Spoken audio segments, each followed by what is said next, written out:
The mall had extended hours leading up to the holidays. Increased customer volume meant doubled security, up from 1 disinterested guard to 2. They weren't bad people, these security guards. One was just super old, and barely mobile, and the other guy was part of the overeducated and indentured generation, pissed off at everyone for lying about hard work paying off. Ray, the old guy, should have been retired and driving farts into a lazy boy somewhere, instead of leaning forward uncomfortably on a stool, squinting at the CCTV screens, hoping he wouldn't be fired tomorrow. He needed the money. He wouldn't say why. The second guy obviously needed the money too, but he told everyone why, even when they didn't ask, which was always. He'd picked a university degree in philosophy, and, more significantly, accrued a buttload of student debt. Since the current society no longer valued deeply brilliant people, he, as in me, security guard was the only gig he could score that paid $2 over minimum wage. "Those kids are throwing money around again, Tim," Ray said as I came into the cinderblock box we called the security office. I'd just finished a patrol of the mall's upper level, and discovered, yet again, nothing demanding the service and protection of a man who'd sat through a 45-minute security guard training video. "See anybody?" I asked. Ray shook his liver-spotted head and licked his lips. "I stare at this thing, you know I do. I never see these kids." He went back to watching the black and white screen as it automatically scrolled through different cameras. "Maybe if we found the remote." "There's no remote, Tim," he snapped and caught me smirking. There had, in fact, been a remote, but he swore our seldom-seen supervisor, Aparna, had inexplicably taken it with her last year without a word of explanation. "In her big tiger purse," Ray had said, as if the means of transporting the remote mattered. "Want a pickle?" The man made his own pickles. The man made the cinderblock tomb smell like pickles. "Yeah," I said, taking a pickle from the offered mason jar. They were good pickles. I crunched into it on my way out and down the dusty hallway. "You gonna check about the money throwers?" Ray asked, his voice crackling on the walkie-talkie clipped to the leather belt I borrowed from my dad. "You want me to go this time?" "Nah, Ray," I told him for the 100 trillionth time. "I need you on the CCTV. I can't stare at that screen like you can." "Are you sure?" he asked again, as usual. "For sure," I said. The man would be lucky to make it back to his car the next morning, on his shaky legs and pained spine. Plus, it was true that I couldn't stand watching the security cameras, when literally nothing ever happened but assholes shopping. The interesting stuff would come later in the night. For some reason, someone always wanted to come in after hours. And never were they not weird as fuck. It made for some pretty good stories that I would tell the hot bartender at the Plucker, where I'd become a pathetic Wednesday night regular. "You going to Tangles?" Ray asked. "That's where the dime chuckers are?" I could picture Ray shrugging on his side of the walkie-talkie. "That's who called it in." "Yeah, I'll go through the back. Maybe catch someone in the act." Maple Mall had been built in 1990, a 2-storied rectangle from the bird's point of view. It had been cosmetically renovated a couple of times, but nothing could be done to stave off its intriguingly slow death. I walked through the north corridor on the first floor. Only a select few who've been employed by a mall know about the system of hallways running behind all the stores. It's one big long hallway. That's pretty much it. There are 4 of them. 1 for each length of the building and 2 per floor. It's where vendors toss their garbage and recycling. They're dark and gross and have big waving wads of cobwebs hanging from the ceilings. The main promenades, where the common public roam through the front entrances of the stores, meet in the center where food court restaurants cling to serve shoppers hungry enough to eat there. That's Maple. Your standard, rectangular, unimaginative block of capitalism. Tangles sold hair products, bracelets, and earrings. They would also pierce your unsuspecting baby's ears if you were an awful parent and didn't know it. The manager there was a former university colleague in a similar dumpster fire to mine. She'd studied English and hadn't yet given up on being a writer in the AI era. Valerie sat behind the register, staring at her phone, and didn't look up when I appeared from the corridor. She was looking at a teacher's college program. "Hey, Val," I said. "Slow day?" The cramped little store had 0 customers, despite the throngs milling out on the promenade. "Guess so," she said. "You hear about the money-throwing kids?" She had a new piercing through her eyebrow, and caught me noticing. "Got bored," she explained. "I hear that." I looked to the exterior of the store, where the crowd had begun to thin out. The mall closed in 20 minutes. Something shiny caught my eye. On the floor, just outside of Tangles, the money throwers had left a dime. My stubby fingers and chewed-down nails made retrieving it a hassle, and I'm fairly certain my ass crack made a prolonged appearance. Eventually, I went back in with the tiny coin in my palm. "Is this the money being tossed around, ma'am?" I said in a phony tough guy voice. Val spared another glance. "How should I know? It was a customer that said something." "Should have figured it'd be spare change," I said. "Nobody throws bills at a mall. Now, at a strip club." "I'm gay," she said, "so you can stop trying to flirt. I'm immune to awkward masculine attempts at getting some." "I wasn't trying to—" Sure. You reek like pickles." I took a step back from the desk. "Sorry, it's a habit. I really wasn't intentionally—" Valerie sighed. "You're always trying, Tim. Ever since we first met. With everyone. It's sad because it seems to work sometimes. You score and think you're doing well, but you're not. Even when you're in one of your brief relationships, you're utterly and totally alone." For a few moments, only the sound of her nail tapping her phone filled the suddenly quiet space. The thrum of shoppers had left the building. "What the hell, Val?" I finally said. She put her phone down on the glass counter and actually looked at me. "Sorry. Not sorry. I got problems of my own. Our generation is just so fucked. My dad worked at a paper mill where he regularly took naps for 30 years. He owns 3 properties and a Cadillac. Never graduated high school." "Yeah," I agreed with fractured sincerity. "My parents are the same. I still live with them." I didn't want to be in Tangles anymore, and started walking towards the exit. "Hey, Tim." "I'm sorry," Val said. "I'm just having a bad day. I shouldn't have—" "Look, I'm not gay." I turned around fast, spirits entirely restored and electrified. "Holy shit," she said. "See, this is what I'm talking about. It's gross." I nodded and felt the smile dribble off my chin. "See ya, Val." "Tim, wait." "Yeah?" Her dark eye saw my open palm and the tiny dime therein. "What side was showing when you picked that up?" "What? The dime?" The boat, I think. Why?" "The Blue Nose. The boat is called the Blue Nose. Look, it doesn't matter. That's the tails side, and it's considered bad luck. Evil, even. Come here." Like a good idiot, I obeyed.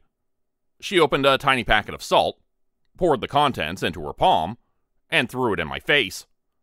"Oh, shit. I'm sorry. That was supposed to go over your shoulder." The salt stung, making it hard to maintain a smile and not cry. "Bye, Val," I said, leaving. "I need to walk out in an hour," she called. Yep. Maybe my eyes would mercifully burn out of my skull by then, and she and all women would lose their power over me. Power I give them because I am weak and sexist and too close in lifestyle to one of those incel freaks who blame women for everything wrong in life. Fuck. Val was right. God, the salt really burned. I hit up the bathroom in the food court, and because of my security uniform, a sweater with the logo of our company, shoppers quickened their exit as if I were chasing them.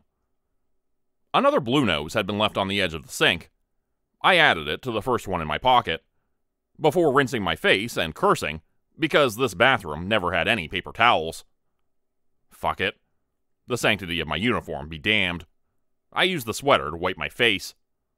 The food court and the mall were empty when I returned. "All clear, Ray?" I asked on the walkie-talkie. "I think so," he said. They all left in a hurry tonight. Eager to wrap up their shit for their ingrate children on behalf of a perpetuated lie. Silence for a moment as Ray either worked out what I'd said or ate another pickle. Crunch. Oh wait, someone's left on the promenade by Secord. A worker? A lot are probably doing inventory. Val needs a walkout in an hour. I'll do another round, see if anyone else wants to join us. I think it was a kid. Damn screen. We need a partner to bring back the remote. A kid? The popcorn cart was run by a little guy. Was it him, maybe? Just then, I spotted another dime perched on the edge of a table. The very slight vibration made by my approaching footsteps caused it to fall onto the grimy, orange brick floor, where it bounced and teetered, coming to a rest and displaying the sailboat. 3 inside of 30 minutes. Not the popcorn kid. Like a little kid. A toddler, maybe. A lost child? The sense of Ray's shrugging at the walkie was strong. Should we call? Not yet, I said. We gotta save our nightly call for something certain. I'll keep going, make sure it isn't a worker. If we called the cops for this, they'd just be pissed. And they were usually already pissed about coming to the mall for false alarms and dumb shit. A number of managers and employees were foregoing the prudent inventory check in preparation for tomorrow's prolonged consumerism, hurriedly drawing cages and plastic gates across their storefronts. Many appeared concerned. Some looked ill. Everyone was exhausted. No inventory? I asked Jay at the cell phone store. He hunched as he struggled with the zipper of his winter jacket, pausing to consider me with wide, weary eyes behind the thick glasses. Don't want to be here anymore. Long day? No, just... I want to go home. I nodded as if I understood. Sure, man. You want an escort? Sure. A bunch of us are walking out now. If a bunch were going, then they didn't need one extra guy pretending he could defend them. I went anyways. Val was with the group. Changed my mind about inventory, she said. Cool. Yeah, seems like everyone wants to go. The parking lot was pretty much empty, aside from the employees' cars. No crazies from the downtown core of the city had mistakenly navigated this far north yet. Some, ripped out of their heads on whatever, would drift by on their way to the overpass homeless camp and get caught in the mall's massive gravity, a fortress in the desert of concrete and slush. That's when I'd see them. Nothing ever happened at 10:30. I waved goodbye to the employees, and Val, and smoked a cigarette with a kid who vaped while he waited for his dad to pick him up. He was a big boy. No way he could be that same toddler Ray thought he'd spotted. Where do you work? A prolific amount of vapor poured from his mouth. EB, he said when he damn well felt like it. These kids didn't believe in a future. Who could blame them? And it made them hard as fuck. Cool. The dimes in my pocket jingled. You want some dimes? Found a bunch of dimes. His look accurately expressed how idiotic I sounded, and we didn't speak again. His dad came, and I did a salute that earned me another admonishing glare. I finished my cigarette, and it started to rain lightly. It didn't snow in December anymore, and every Christmas had been green since I was 10. A few paces back into the mall, and I spotted another one by the bottom of the escalator. Ray, I said into the walkie. Yeah? His voice echoed differently, which meant he'd shuffle down to the bathroom beside the office to take his nightly shit. Man had a routine. Respect. Found another dime, I said with feigned seriousness. We're getting closer.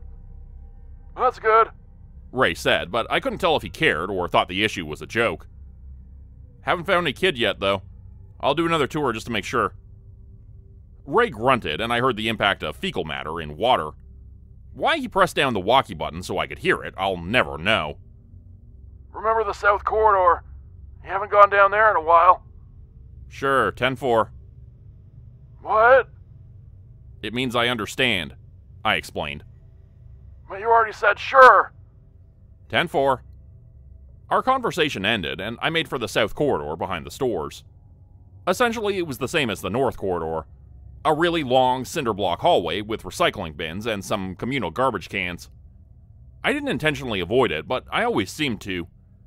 Maybe because the electrical wasn't to code and every other light was out, meaning the ones that worked created pools of illumination between dark shadows. The employees must have felt similarly creeped out, because the efforts to put cardboard and garbage away were always hampered by the urge to leave fast. I went down the direct hallway between the dying music store and the dying clothing store. Amazon spared no one. The usual mess of poorly disposed garbage was worse than usual. It had been a tough day. A long day. People didn't want to spend any more time in an ugly place. I didn't either. But I pretty much felt like not being anywhere I couldn't drink. "Anyone in here?" I shouted down the corridor. Only the hum of vibrating filaments in track-light tubes answered. I started walking, using my flashlight on the alcoves reserved for garbage cans and bins. A kid could hide there pretty easily. "If anyone's in here and hiding, it's okay. I'm a security guard for the mall. I can get you home." It sounded like the kind of thing a real creeper would say to lure a child. "Sorry, I'm not a predator or killer or..." Shit, no, I don't know why I'm saying this. Probably best to not mention bad stuff to put you at ease. It wasn't in that training video, what to say to a lost and scared kid, so I'm just sort of winging it here. The sharp, tinny sound of metal on painted concrete came from further down the corridor, where it was all the way dark. Had it been that way the whole time, or did another light die? The dime rolled perfectly down the center of the corridor, and stopped like it hit an invisible wall a couple paces away, coming to rest with the stupid boat up because of course it did. "Ha ha, that's funny, isn't it?" I asked the shadow and the person I assumed to be a mentally ill teenager skulking around within it. Silence, and the hum, was the paradoxical response. "Alright, you asked for it." I leveled my flashlight and my phone's flashlight app into the darkness. I only did this when I had to appear more threatening and maybe like more than one person. Nothing but another boat awaited at the end of the corridor. I pocketed it as I turned to face the corridor again. I'd been thorough in the search of each alcove. The only other place an intruder, or would they be a trespasser, could go would be the next hallway out on the shopping promenade, directly across from the north corridor and the security office. My hands were twitchy as I thumbed the walkie button. "Ray, you see anyone come out of the south corridor?" A moment passed, long enough for a bead of sweat to drip down my back. No one on the promenade either. You okay?" I felt the ribbed edges of a dime in my pocket. I think there's still a money thrower inside the mall. "Cops?" I thought about it. Probably just a bored kid. I don't want to ruin anybody's Christmas. "You're a nice guy, Tim," Ray said after a moment. The sincerity in his voice brought sudden and unexpected tears to the brink of my eyes. "Thanks, Ray." My face flushed and my throat closed with emotion. No one is all that directly nice or complimentary to you after high school and post-secondary, and the sudden absence of feedback is hard to bear. If no one is saying you're good, then how do you know? I told him about the dimes and my trip through the south corridor. "Maybe someone forgot to lock up a store entrance." I nodded at the walkie, and wondered if Ray could sense the gesture, like I did with his shrugging. Hadn't thought of that. If even one corridor entrance hadn't been locked up, then some kid could be pissing in the Oshkosh, or beating it to the calendars in the gift shop right now. Why anyone would be doing either of these things, or why these were my first thoughts, remained a mystery. "Want me to come with you?" Nah, Ray, just watch the cameras. They have to come out at some point. If they're even in there. "What if they damage a store?" Who cares? I didn't say it, but we both knew our role in the mall was more symbolic than literal. As I thought of this shared acceptance, another dime made an appearance, smack into my fucking forehead. I swore and stamped my foot. A dime thrown with force fucking stings. "They're not in the corridor," I finally told Ray. "Watch the cameras. They gotta be on the second level." I scanned above in a 360 and saw no one. "Nobody," Ray confirmed. "You sure?" I explained the dime attack. Maybe I'm wrong. Watch the lower level. He grumbled about the remote. If we had the remote, we could rewind and pause and see where this fucking kid had gone. There! Ray shouted. The kid! The little kid! He's there! He's... Static flooded the walkie channel as Ray's thumb slipped off the button. What's up, Ray? Talk to me. This is getting fucking weird. I know I saw that kid. No one's saying you didn't, Ray. Tim, come back to the office. Ray? I'm scared, okay? Okay. I was only steps away. When I entered our little brick tomb, the man's appearance confirmed the truth of his statement. He kept watching the CCTV, but with his palms pressed firmly into the surface of the folding table. Ray? I said. What's wrong? What did you see? Tim, lock the door. He wouldn't look away from the screens. Ray? Lock the fucking door. I'd known Ray for 2 years and never heard him swear. And when a sweet old pickle man is driven to cussing, you know it's time to listen, because it's that serious. I threw the bolt and sat on my stool. Call, he said. Call it in. Call the cops. I picked up ye old landline, but hesitated. What do I tell them? We need more people, he said, but it wasn't clear if that's what he wanted me to say to the police. Ray, what do I tell the police? I don't know, but I saw it. It was the kid. The little kid was there, and... I put the phone back in ye old cradle and took a deep breath, encouraging him to relax. Ray, take some deep breaths. Calm down. We'll figure this out. Listen, you little shit, he snapped. Call the cops. He glanced from the corner of his eye, and it was as if my father had given me a stern order with promises of consequences for disobedience. Okay. I phoned it in, our one allowable call to the police, and explained to the operator that the mall had an intruder and a possible lost child. She became irritated at the lack of details I could offer. I didn't mention the dimes. About 25 minutes later, I met the cruiser and its 2 familiar constables outside the food court entrance. The light rain had mixed with snow that melted on impact. To preserve the dryness of the cruiser's interior, and the man and woman inside, she only opened the window an inch. I tried not to blow cigarette smoke into it. So, what's going on? She'd been here before, and always to collect someone who was on drugs, pissing or passed out in the parking lot. Somebody was throwing money during shopping hours and they stuck around. Probably a kid.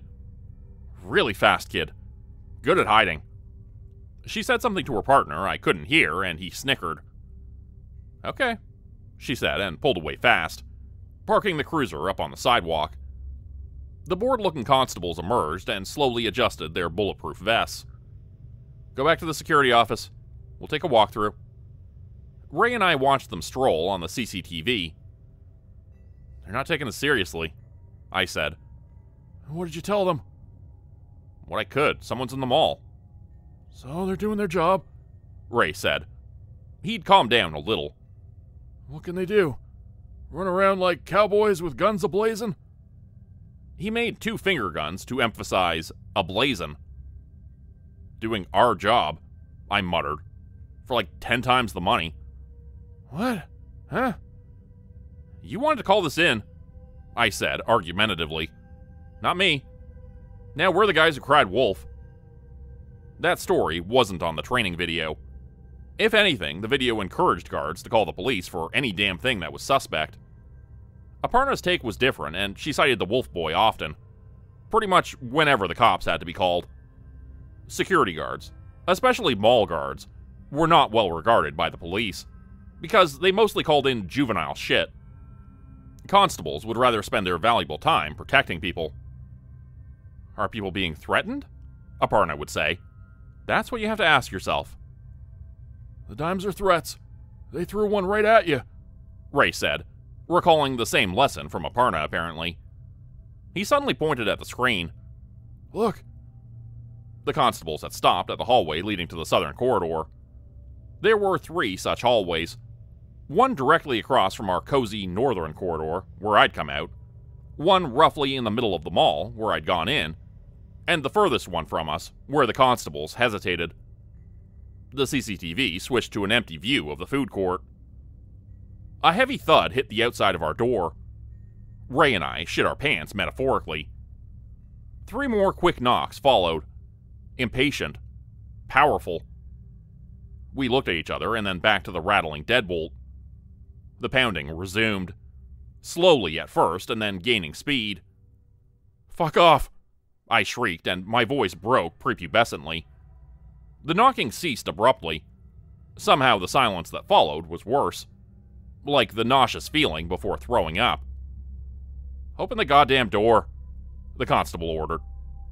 Who is it?" I asked, unable to keep my voice even. We had just seen the cops on the CCTV on the other side of the mall mere seconds ago. They couldn't have gone to the office this fast, even if they sprinted. "Open the door. It's the police. You spoke with us in the parking lot." She didn't sound happy, of course, but there was more to her words. Unease and fear barely kept in check. I let them in. They clomped inside, and the quiet male counterpart closed the door and threw the deadbolt. "We didn't find anyone," he said quickly. His partner raised her hand to silence him. "We didn't see anyone," she clarified obstinately. "Okay," I said, waiting for an explanation as to why they were all crammed inside the box. Secured and tense debriefings had not been conducted in any of their previous visits. "Did you look upstairs? What about the upstairs corridors behind the stores?" she asked. "The second level was renovated about a decade ago," Ray said. "The doors to the corridors have locks, and there are cameras too. Mall management never bothered to add cameras or locks on the first level." "Okay, good," she said, glancing back over her shoulder. "I suggest that you both stay in here the rest of your shifts and call us back if you see anything." They started to leave. "Whoa, hold on," I said. "What did you see? Why are you rushing out?" They stopped, and the man gave his official statement with emphasis. "We didn't see anyone." And that was the extent of their duty. So there seemed to be nothing more worth sharing, despite the very obvious rattling they'd experienced. We watched them leave on the CCTV, and heard the distant revving of the cruiser engine as they peeled the fuck out. Just 7 hours to go. 7 hours in this concrete box without my cigarettes, without bathroom breaks. "So, fuck this," I said, pulling the bolt. "Tim," Ray said. "Not sitting here for 7 hours, Ray." "I know," he said. "I can't either, Tim. I have to go to the bathroom." "So go." Our dump depository was right next door to the office. I can't," he said. I just stared. "I mean, I won't be able to. I'm too scared, Tim. I'm an anxious bathroom guy." An anxious bathroom guy? "I can't go unless I'm comfortable." I pinched the bridge of my nose to express my stress. "I find that hard to accept, Ray. I hear you crapping all over the walkie." "That's different." "Look, I'll check it out first, and I'll wait outside the bathroom door." He nodded, sadly, accepting his lot. I sighed. "What do you need, Ray?" He scratched his leathery forearm. "The vendor's bathroom upstairs, in the corridor, is kept secured under lock and key, so nobody could be lurking around in there. I may be able to find comfort in there." His little eyes examined my face for acceptance or rejection. "Ray," I said, "the escalators are off. The night lights will be on soon. The elevator won't be working. How are you going to get there?" "You're right," Ray said. "You're right, I'm being ridiculous." "So, even if it's like bursting out of your bladder, you can't go?" He didn't answer. Just kept staring at the CCTV. Whatever he'd seen earlier on that screen had terrified him so much we'd called the police. So, the ability to properly go to the bathroom must have been damned important. I couldn't allow my friend to lose his dignity. Okay, Ray, I finally said. Let's go. Really? Are you sure? I shrugged. It's pretty stupid we're gonna lock ourselves in here all night. Because of some asshole kid who's probably long gone at an emergency exit anyway. The cops seem pretty shaken up. He wasn't wrong, but cops dealt with shitty tragedies every day. They might have got a really bad call over their walkies right before talking to us. Probably not even about us. They said they didn't see anything. Anyone? Ray corrected. Whatever, I said. I'll be damned if we suffer over nothing. I need a smoke, you need a piss. Really? Again? IBS. The old man shrugged. And it seemed like 2 seconds later, I was piggybacking the pickle man up the steps of the halted escalator.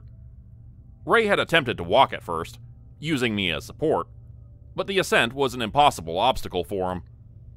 Just don't shit on me, I said. I wish I could promise. The words trailed off in my ear.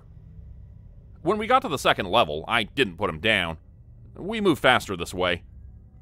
The clock crossed over to the wrong side of midnight. We knew because half the lights on the promenade suddenly turned off. Saving the environment. Saving money. Under normal circumstances, I didn't give a shit. But I wish we had an override. Shadows grasped at the remaining light from pocket corners, deep and full of unknown menace. Tim?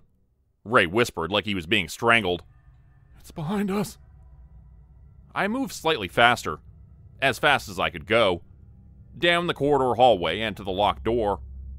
Ray squeezed my shoulders hard with weird old man strength.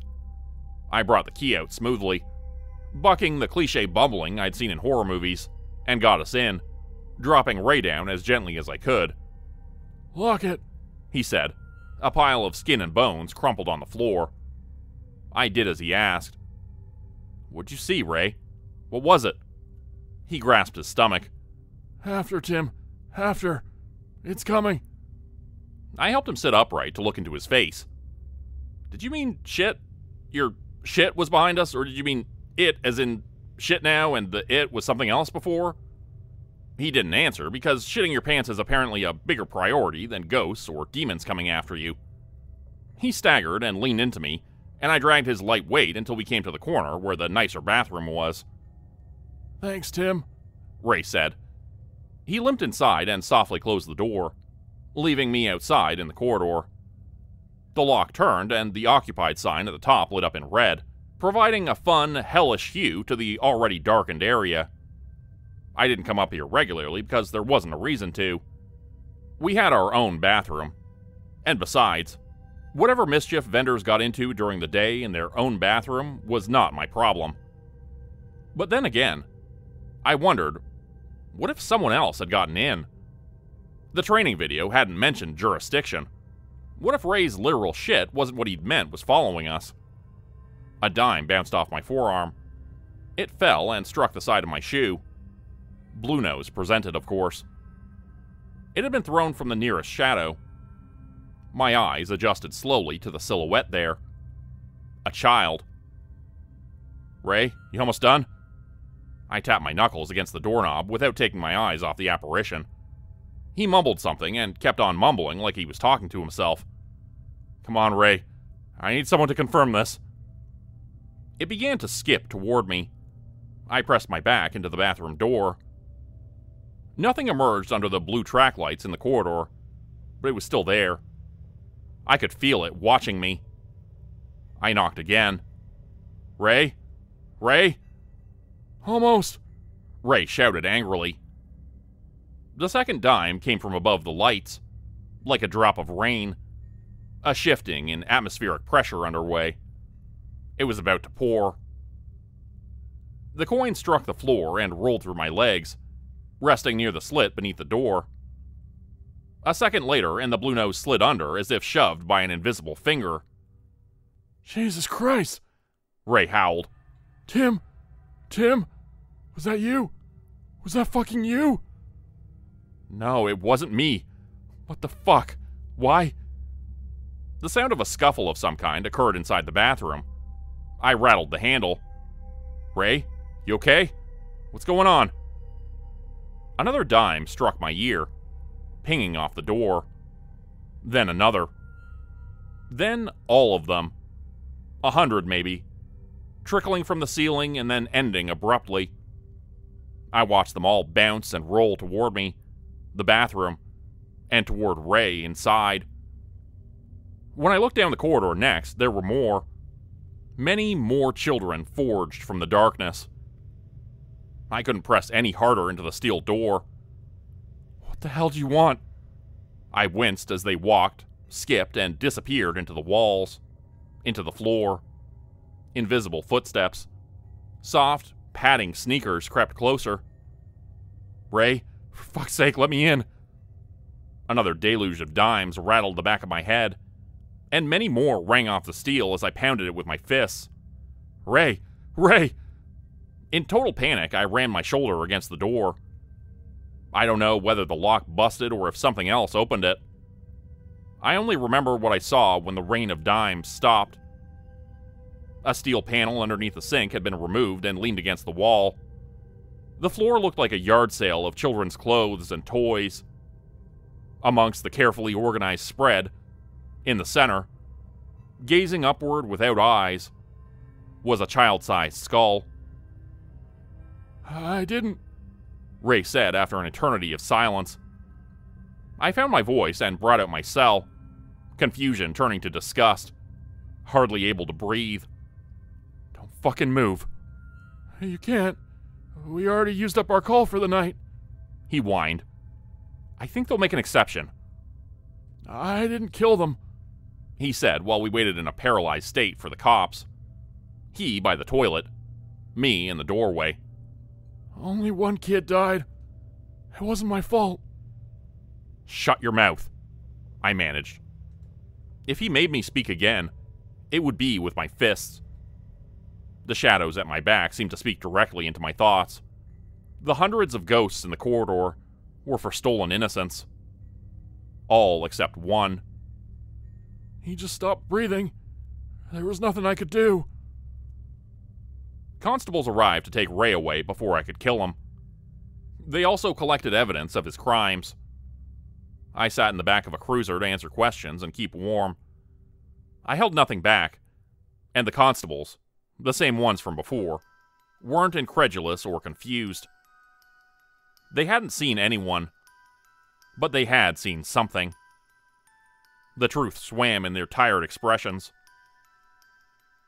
Aparna arrived with the remote a few hours later, while I sat on the wet curb and chain-smoked. She handed it to me. I took it because Ray kept screwing up all the settings. The recording times, mostly. I didn't understand what she meant, and I guess it showed. There's an option to rewind specific cameras and keep the others live. Ray kept messing with it. I thought he just didn't understand, but I get it now. He was giving himself time. By the time the recording caught up with him taking those kids, she sniffed and wiped her tears, unable to finish saying the unnecessary. The monster sated his fucked up appetite and simply deleted the footage before it even played on the monitor. And that too was out of an abundance of caution. He was usually the only one watching the stupid CCTV. That's how the cops teleported across the mall, I said to Aparna. She didn't ask questions about the statement, and that's good because the numbness faded and I started to sob. Aparna sat with me for what seemed like hours. The sun rose and burned through the grayscale sky to reveal a dime at my feet, finally showing heads.